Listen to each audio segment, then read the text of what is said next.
할렐루야. 추운 날씨에 또 오시느라고 여러분 수고 많으셨습니다.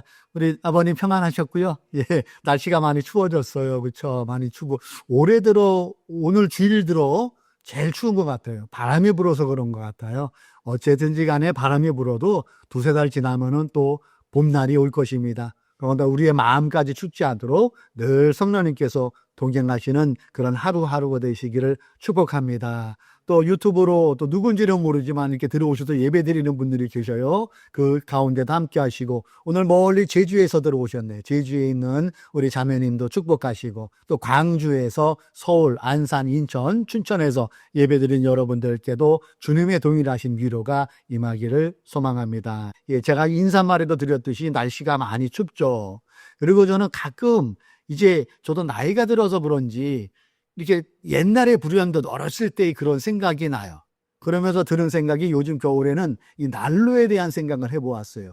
제 기억이 맞나 모르겠는데 장작난로가 있었고요. 그렇죠? 장작난로가 있었고 석탄난로도 있었던 것 같아요. 석탄난로. 그리고 그 위에 연탄으로 변에다가 기름난로로 그렇게 변전사가 이어지던 것 같습니다. 추운 날. 자, 여기 잠깐 우리 옛날을 생각하면서 한번 볼까요? 눈보라 몰아치는 주일, 먼 길을 걸어오신 박 권사님이 오늘도 1등입니다. 아, 권사님 오셨네요. 우선 선부터 녹이세요. 길이 많이 얼었지요? 네, 목사님. 언덕이 미끄럽네요. 1970년대 겨울, 그렇게 주일 예배는 시작됐습니다. 그때 당신은 어디에서 예배를 드렸나요? 저는 그때 기름동 산동네에서 예배드렸던 기억이 나요. 아마 우리 김정환 집사님은 정선에 계셨겠죠. 중학교 때는 됐을 것 같아요. 이건 제가 만든 유튜브 쇼츠인데 어르신들이 엄청 많이 봤더라고요. 그리고 계속 지금 올라가고 있어요. 예, 그러니까 제가 이런 거를 보면서 볼 때 우리 시니어를 알아보죠. 시니어 계층 60대, 70대, 80대는 추억에 살으신구나 그런 생각이 들어요. 저 또한 옛날 생각이 날 정도면은 우리 제 위에 연배 되시는 분들은 그런 생각 하실 수가 있지요. 난로 얘기 잠깐 해볼게요. 그래요. 이 난로가 제 어렸을 때 기억에는 우리 아버지가 난로를 이렇게 넣으면은 밑에 재를 이렇게 꺼내더라고요. 왜 하나 했더니 공기가 통해야 된대요. 공기가. 그래야 불이 꺼지지 않고 잘 살아나고 아궁이에도 그랬던 것 같아요. 장작을 넣고 하면은 그것을 이렇게 재를 꺼내서 굴뚝의 연기가 잘 돼야 이 연소가 잘 됐대 하는 그런 얘기를 들어본 것 같아요. 오늘 본문에 보면은 예수님이 사랑에 대해서 말씀하고 계시거든요. 그런데 이 사랑도 이와 같다는 거예요. 우리의 사랑이 하나님을 향하든 인간을 향하든 처음에는 뜨거울 수 있어요. 그러나 마치 그 죄를 제거해 주지 않으면은 쉽게 연기가 만나고 불이 꺼지는 것처럼 그럴 수가 있다는 거예요. 죄를 잘 꺼내주듯이 이 사랑의 관리도 이와 흡사하다는 것이죠. 내 입만으로 하는 그 사랑은 한계가 있어요.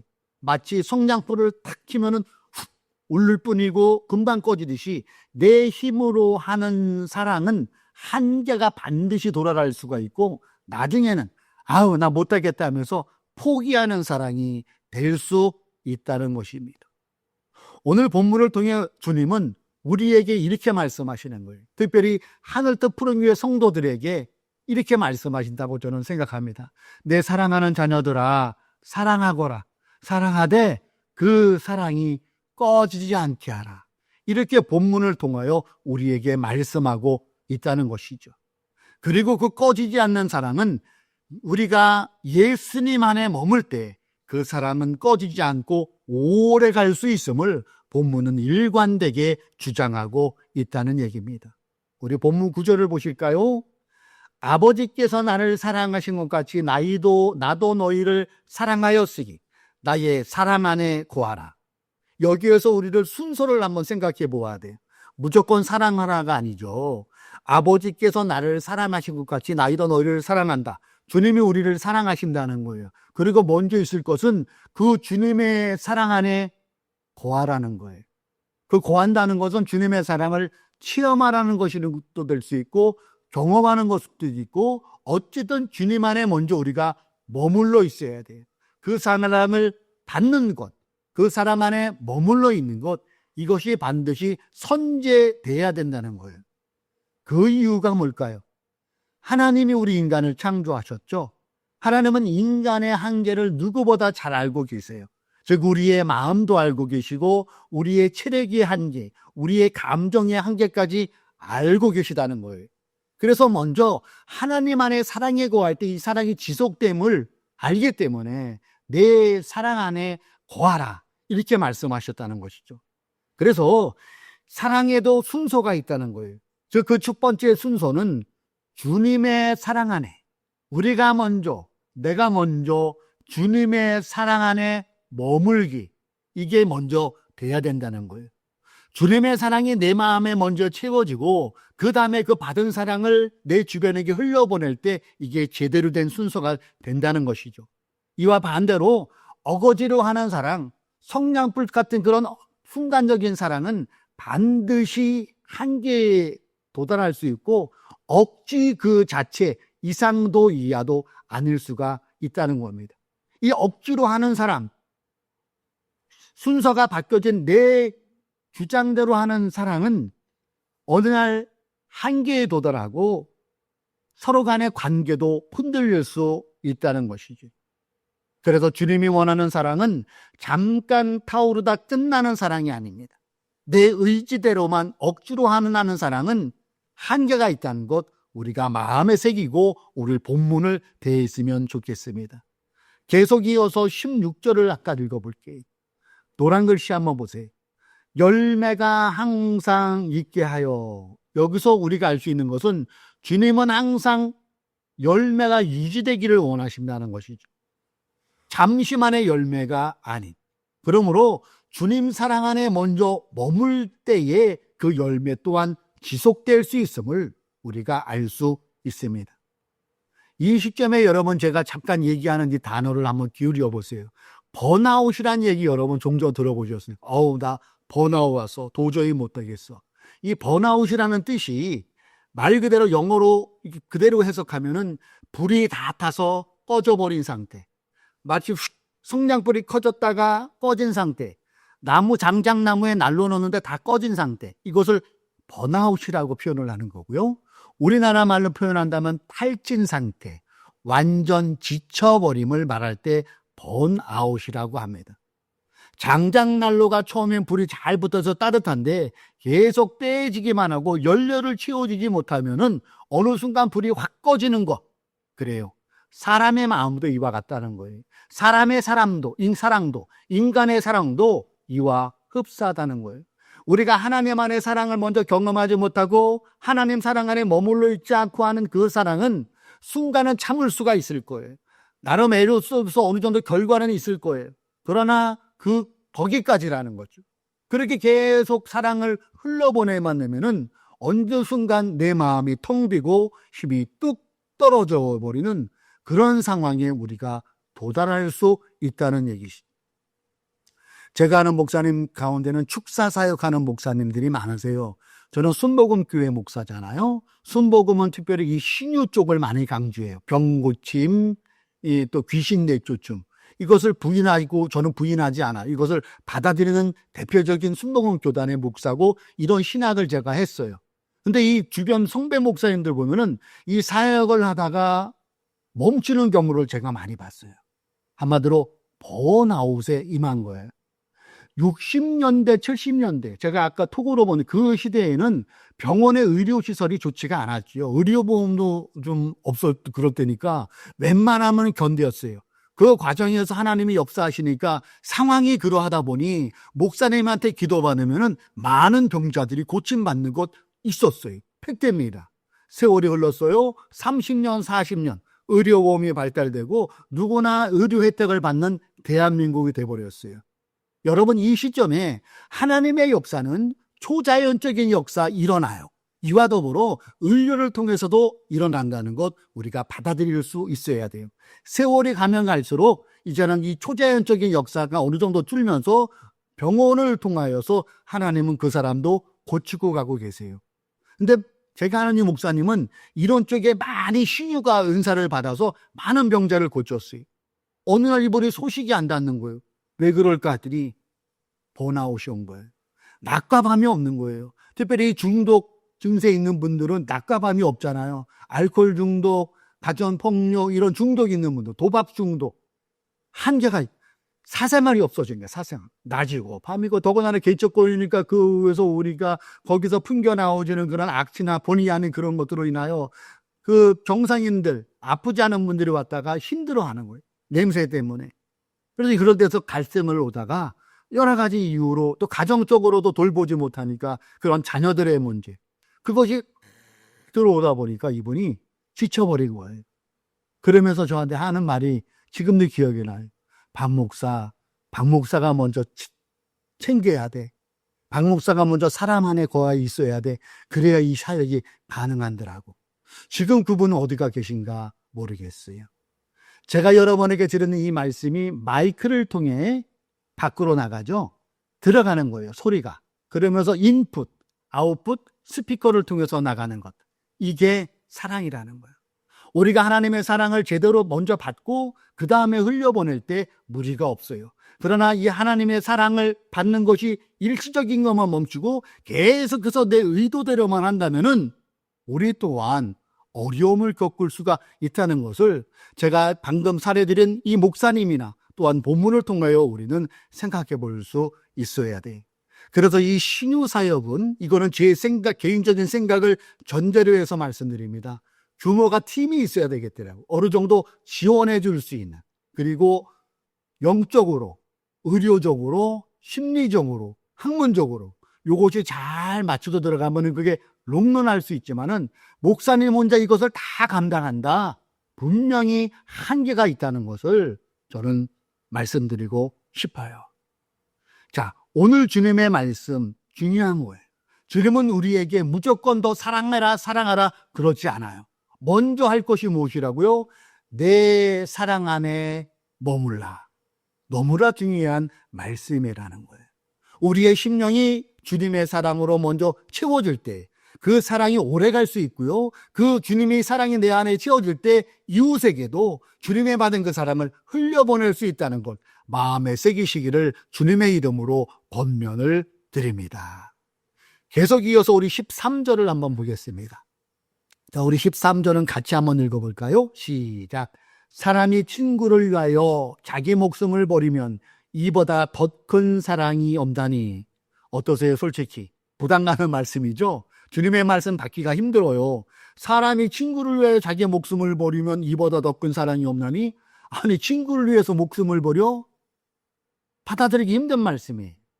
이 말씀의 원어 1차적 의미는 예수님이 대속의 주님으로 오셔서 내 제자들을 통하 더하기 우리 인류의 모든 죄를 속가시려 십자가에 못 박히는 이 사랑을 표현하시는 거죠. 주님의 놀라운 그 사랑은 우리가 따라갈 수 없을 거예요. 다만 오늘을 사랑하는 우리들이 이 말씀을 적용하기 위해서는 어떻게 할 거예요? 일상을 돌아보라는 거죠. 성경이 말씀하고 있는 이 구절의 사랑은 오늘이라는 일상을 살아내고 있는 우리에게는 이렇게 정의해 볼 수 있을 것 같아요. 상대에게, 내가 아는 누군가에게 시간을 할애해 주는 것, 또 상대에게 내 감정을 좀 자제하는 것, 상대에게 내 권리를 약간 양보하는 것, 그리고 내 편리함을 상대를 위해 조금 양보할 수 있는 것, 이것이 사랑의 표현이고 주님이 말씀하신 이 말씀을 우리가 실천할 수 있는 부분일 것입니다. 그리고 이 바탕, 제가 잠깐 말씀드린 이 바탕의 시작은 어디에서 시작되냐? 그것은 상대방을 종이 아니라 대등한 인격체로 대하는 것에서 시작이 되는 거예요. 상대를 깔보는 것이 아니라 대등한 인격체, 하나님이 만드신 존재한 그 존재 자체로 볼 수 있는 데서부터 나의 양보도 시작되고 나의 배려도 시작될 수 있다는 것이지. 저는 이 유튜브 관리를 제가 많이 하잖아요. 이 어르신들이 많이 보는 유튜브는 한정이 돼 있어요. 약간 자극적으로 돼야 되는데 이런 거 많이 보세요. 예를 한번 들어볼게요. 재벌 3세와 연애하는 자매가 있어요. 근데 이 연애하는 자매가 사람을 좀 우습게 보는 경우가 있어요. 하는 일에 따라서 차등을 둬요. 그 재벌 3세 남친이 다니는 그 회사에 경비 어르신이 있는데 아주 우습게 보는 거예요. 하대하고. 근데 나중에 이게 멘틀이에요. 그 하대했던 경비 할아버지가 그 회사 창업자이자 그 재벌 3세 남친의 할아버지이고 최대 주주라는 게 밝혀져요. 개망신당하죠. 그리고 그 자매는 파혼당해요. 망신당합니다. 이 장면을 본 구독자들, 어르신들이 여기에 좋아요, 구독, 열광하더라고요. 근데 여기에 흐르는데 사람의 심리가 있다는 거예요. 그 심리가 뭘까요? 인간은 누구나 내면에는 내가 존중받고 싶어 하는 욕구가 있다는 거예요. 존중받고 싶은 욕구는 내 스스로가 만든 걸까요? 아니에요. 우리를 창조하신 하나님께서 그렇게 만들어 놓은 거예요. 조름한 가치로. 그래서 내가 잠재력 속에 상대가 나를 업신여기고 나에게 좀 하대하는 분은 기분 나쁜 것 당연하다는 거예요. 우리 하나님은 우리 인간을 만들 때 상품으로 만들지 않았다고 제가 말씀드렸죠. 삼양라면이 아니에요.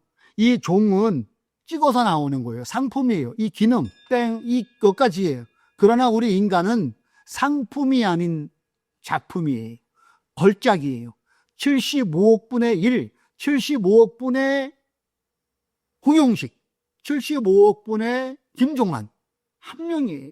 그래서 그 사람을 누군가가 하대하고 그 사람 누군가가 못 살게 굴고 하는 일로 인하여서 차별을 둔다면은 그 작품, 하나님의 만들어 온 75억 분의 1의 그 작품에 확 하고 스크래치를 내는 거예요.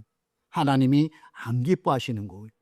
그래서 오늘 본문에도 이와 같은 말씀이 있잖아요. 15절의 말씀을 한번 보세요. 사람이 친구를 지나고 15절에 제가 읽어볼게요. 이제부터는 너희를 종이라 하지 아니하리니. 그리고 이렇게 말씀해요. 너희를 친구라 하였노니. 하나님 자체인 예수님이 우리를 친구로 대하는데 하물며 그 사람의 그 지위고와 때문에 친구로 아니냐고 하대한다면은 이것은 있을 수가 없다는 얘기죠. 그래요? 사랑은 상대를 종처럼 쓰는 것이 아니에요. 주님의 진정한 사랑은 상대를 친구처럼, 상대를 존중하는 것에부터 시작된다는 것을 우리는 이 본문 15절을 통하여 깨달을 수 있는 부분이라는 거예요. 자, 여기까지 제가 말씀드렸고요. 아까 서두에도 제가 말씀드린 부분인데요. 우리가 사랑을 함에 있어서, 사랑을 나눔에 있어서, 사랑을 흘려보내에 있어서 주의할 점이 있어요. 이미 제가 잘 말씀드렸지만은 정리를 해볼게요. 그것이 뭐냐 하면은 사랑이 순서가 있다는 거예요. 글씨가 조금해서 안 보이겠네요. 사랑의 순서를 지킬 수 있어야 돼요. 그래서 우리가 먼저 항상 주님의 사랑 안에 먼저 거할 수 있어야 돼요. 그리고 사랑의 목적은 기쁨이에요. 우리가 간혹 보면은 어느 정도 규모가 되는 교회 보면은 봉사를 하는데 처음에는 기쁨으로 하다가 어거지로 하는 경우 있어요. 이럴 때는 멈춰야 돼요. 왜요? 기쁨이 다시 회복될 때까지. 그래야 내 마음이 망가지지 않고 온전한 사람으로 이어질 수 있어요. 그리고 방금 말씀드렸죠? 우리의 관계는 종이 아니라 친구라는 것. 상대를 대등한 가치, 대등한 존재로 대할 수 있어야 돼요. 그리고 우리가 이 사랑을 실천하는 목표는 항상 열매를 바라봐야 돼요. 오늘 보면 16절에 이런 말씀이 있어요. 너희 열매가 항상 있게 하여. 그래요. 우리가 사랑을 실천함으로 인해서 하나님을 보여주는 것, 그것이 제가 열매라고 말씀드렸죠. 하나님이 보여줘야 되는 거예요. 이것으로 갈 수 있어야 돼요. 그리고 무엇보다도 그 바닥에는 기도가 있어야 돼요. 성령 충만이 있어야 된다는 거예요.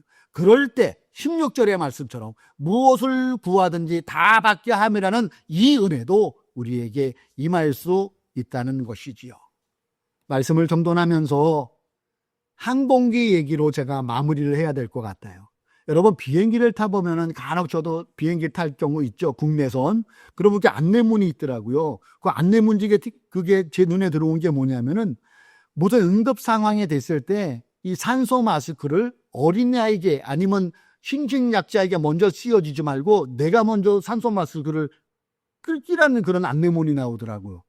왜 그럴까요?